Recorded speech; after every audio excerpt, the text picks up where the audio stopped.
I'm Aaron from Falls Vacuum. Alright, today we're going to replace a pump on our rug doctor that's not spraying. We have our pump kit.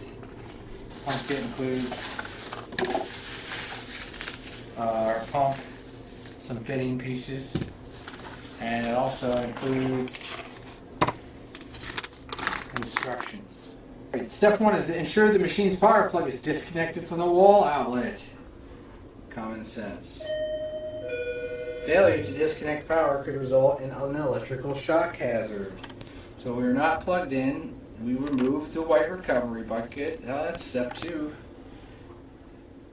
Remove the filler basket. Step four is to pull several inches of suction line up into the area behind the quick coupler to reduce tension on the suction hose. So here's the quick coupler in the back. This is what I would call the suction hose.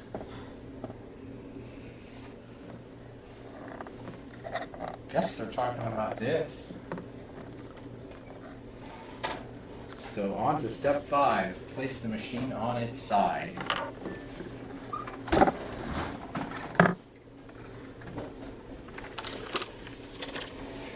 Step 6. With a pair of side cutter or pinchers, pry the hub off one of the wheels. Remove the wheel. What I found for me is the easiest thing to do is just to crush it with a pair of vice grips, or you could use a regular set of pliers. You're just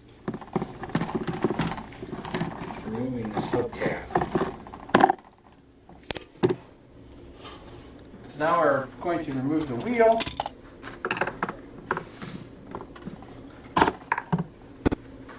And then we're going to take out the axle. Next, we are to lay the machine on its back, handle side down, and then step 8, remove all 6 or 8 screws holding the bottom pan in place.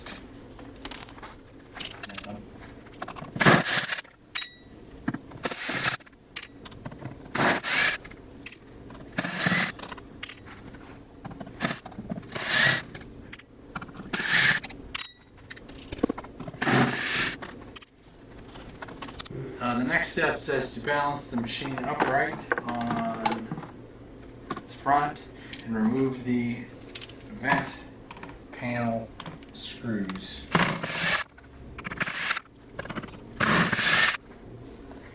These screws are a different length, so we're going to keep those separate.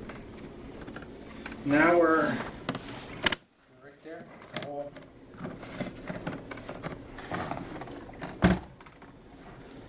Instructions say lay the machine back on its back, supporting it at the main support with a 2x4 block or other item approximately the same size.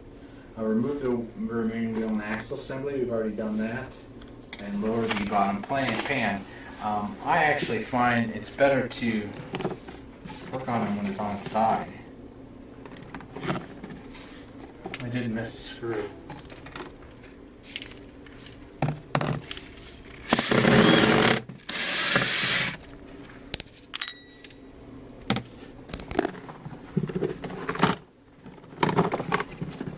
Now you're into the pump area. Alright, coming up is the most difficult part, and that is, of course it says first note the direction of the flow. You want to come around here and show the top of the pump. Shows you the direction of the flow. There we go. The pump goes in that direction, so when you put this back together, you do not want to wire it backwards. After noting the direction of the flow, now we have to cut off these clamps, which is easier said than done. They're not easy. They show to use a cutter. We have cutters like this. We have cutters like this, right here. It's supposed to be able to just cut them. I've never been able to just cut them. What I found for me is an acceptable, reasonably easy way to do this is these fittings have a seam on the bottom. So I try to spin the fitting so that I can get into that seam. Try this, get it started, and then it just pops straight open. That's what I do.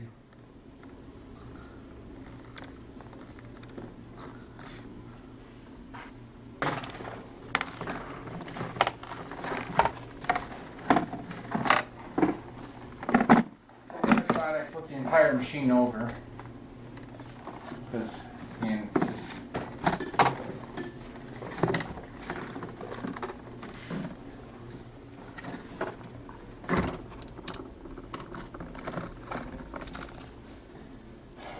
This one is going to be more difficult because it needs to be turned more.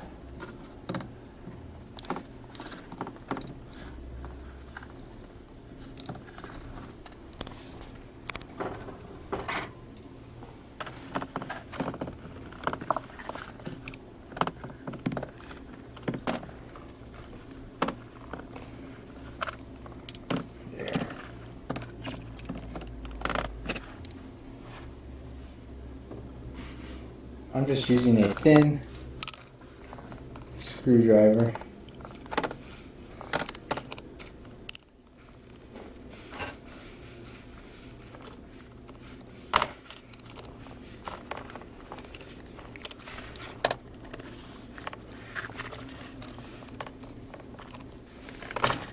Once I got this one started, I'm going to get a bigger screwdriver.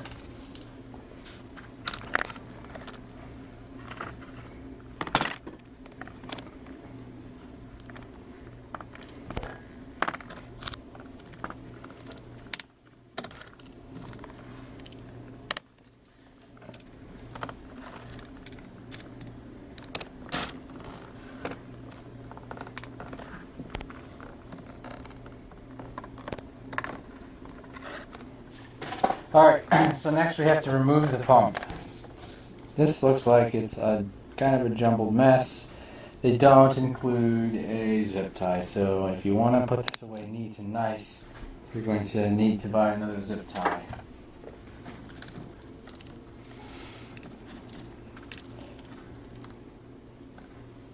Alright, this is actually an old style pump.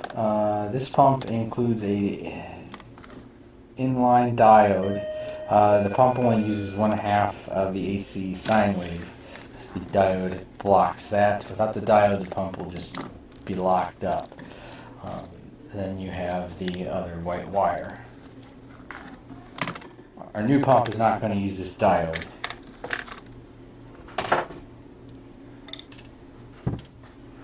We're going to remove our lines, and again, you need to respect the flow. If you forget your flow, you can always just look where the hose is going. The water comes in from the tank. It goes out to the female quick disconnect on the back. I don't understand what they were talking about with the suction hose or solution hose. Don't get it. If you just can't get this solution hose off of here, you could always have the option to heat it with a hair dryer. It does make it easier.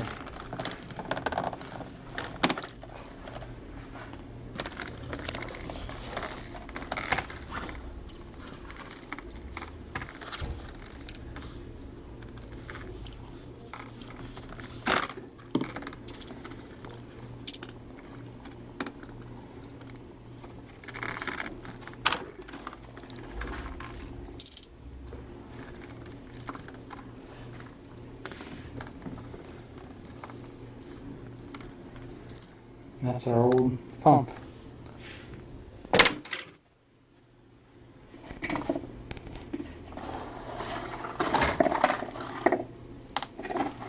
Here's our new pump. It's different from the old pump because now that is the diode. You have a thick and a thin wire, and then they include a fuse, which considering this machine already has circuit breakers, I suspect that perhaps this is just to give people something to put back in. We rustled open our plastic bag and you see we now have 2 hose clamps, a hubcap, and a fuse, not a diode.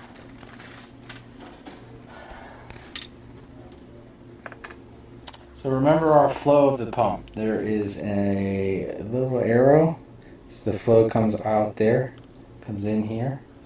If you remember from our pump, this was the in and this is the wire going up and around and out to the quick disconnect.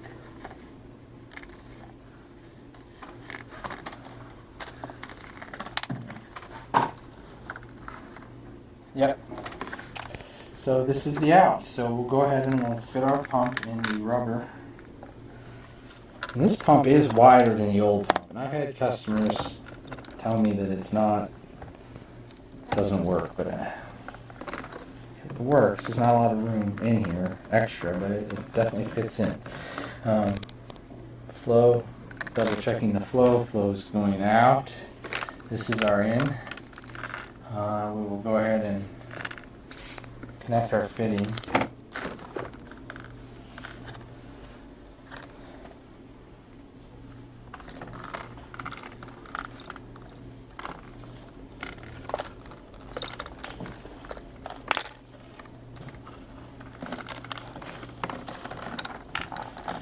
And you want to make sure before you clamp these fittings that you're happy with how it's hooked up, because now we have our hose connected.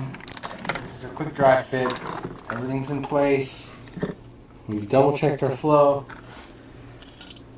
Clamps, you can use side cutters. I happen to have these cutter things.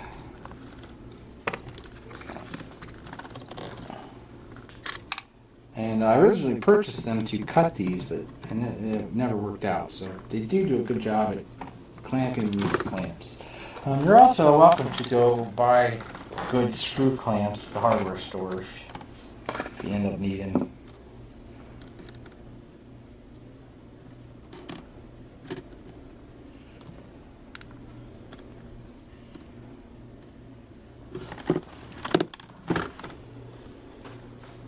Alright, now we need to hook up.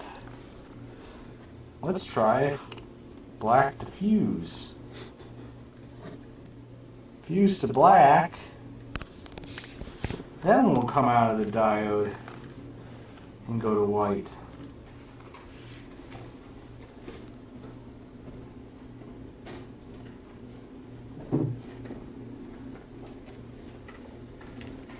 So next, let's test and see if our pump runs. Before we clamp our wires, plug in the machine. I'm going to get a towel or something and I'm going to cover the spray nozzles and I'm going to flick the machine on to the tools setting, not the carpet. When I turn it on at the tool setting, the pump will just run all the time. The pump is good. I can hear it clicking. I can feel it with my finger. It sounds like it is energized. I do not know whether it is spraying or not, but we'll test that in a minute.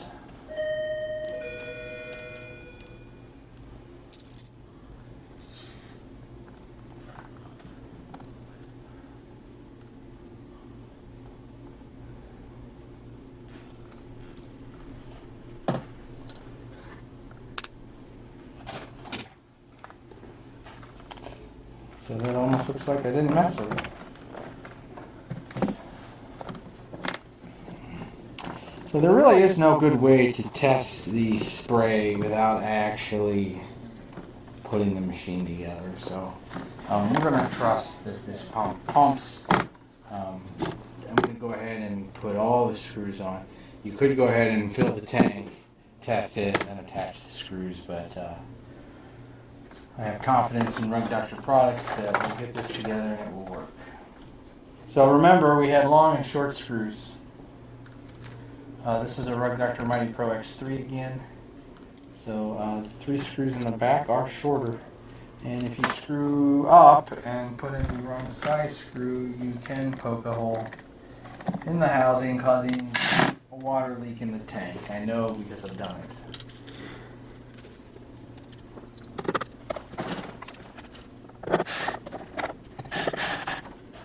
You don't necessarily worry about tightening all the screws. Just get them started.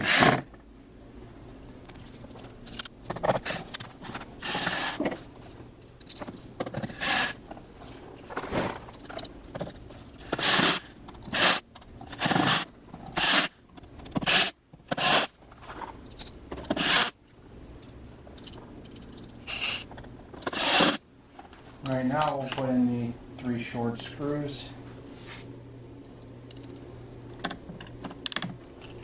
Make sure that this fitting is in position. It could fall out of place.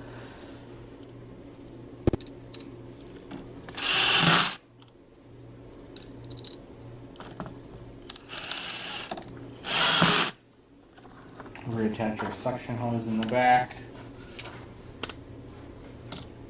We'll install our basket.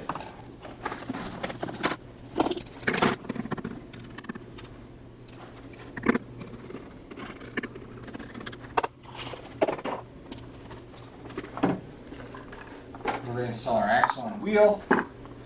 We will not clamp the hubcap because if you take this back apart, so as you can see though, a solution line was in the way.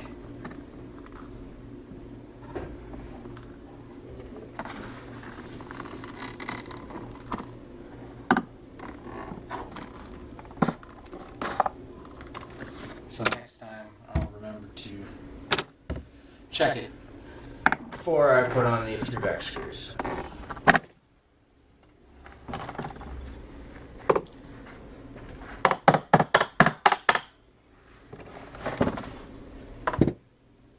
Alright, now we're going to test our Rug Doctor, and if you notice I'm using a separate bucket.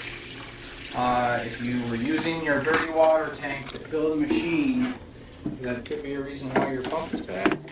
A lot of times we find a lot of debris in the pumps from filling it with dirty water. Machine's plugged in. Again, we're going to flick the machine onto the tool setting, and let's see if we get water to come out. Water, and then I'm going to test the carpet setting.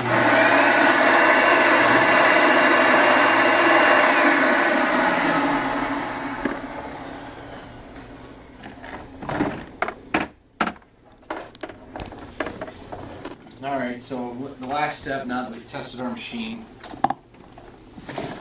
we want to put the hubcap on. So I use a nut driver and a hammer. Nut driver and a hammer.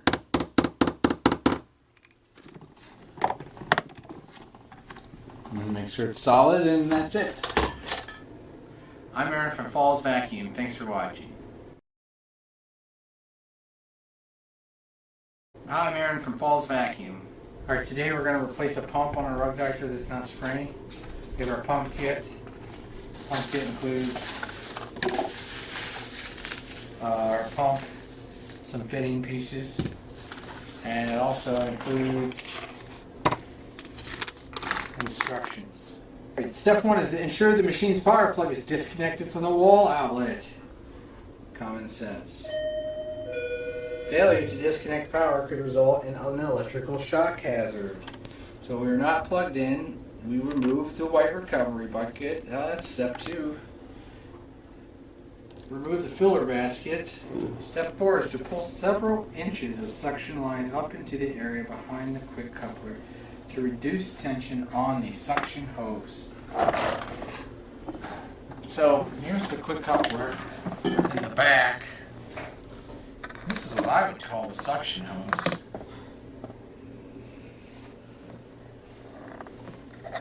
Guess they're talking about this. So on to step 5. Place the machine on its side.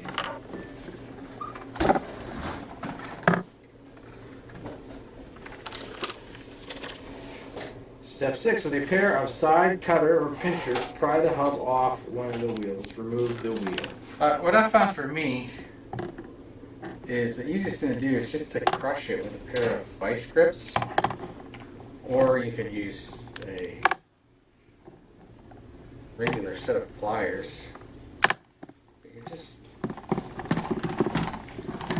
removing this hubcap.